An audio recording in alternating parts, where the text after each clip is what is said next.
3 is the number of divine life, recovery, resurrection, and restoration. When God shows 333, He's pointing to resurrection power on the horizon, dead things coming back to life, promises being resurrected. And this is where heaven moves from resurrection into covenant. A divine agreement being sealed in your life. God confirmed His covenant in patterns of 3. Abraham, Isaac, Jacob. God appears to Abraham as 3 men. 3 equal to divine covenant alignment. And seeing 333 means I am drawing you into deeper covenant. Revelation. And here's where heaven shows us something incredible.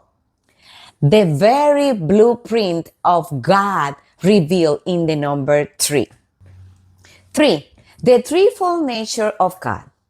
Jewish understanding acknowledges 3 sections of the Tanakh: Torah, prophets, writings.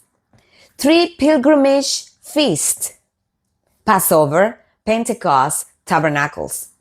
3 parts of the temple: outer court, inner court, holy of holies.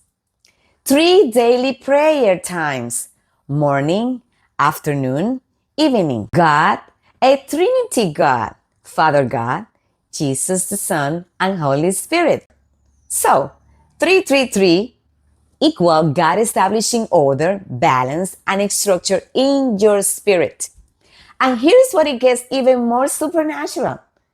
The number 3 now reveals wholeness, stability, and divine harmony even in every area of your life. In Hebrew thinking, sees 3 as the triangle, the most stable structure, harmony between God, man, and earth, completion of a cycle.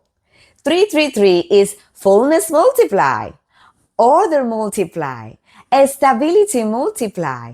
And when this is established, chaos breaks, confusion lifts, order enters, vision becomes clear.